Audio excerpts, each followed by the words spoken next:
Hello everyone. Today I will show you how to replace the battery. Please make sure the machine is turned off when replacing the battery to avoid accidents.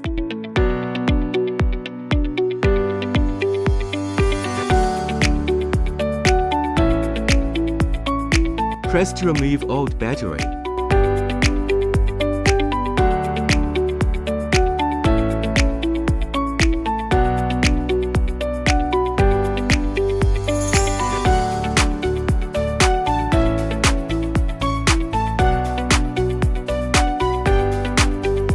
Place the new battery in the battery compartment.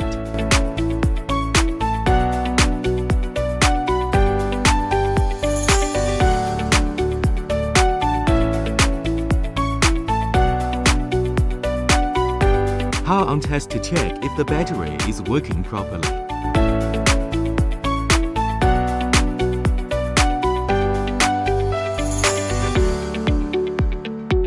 Thanks for watching. See you next time.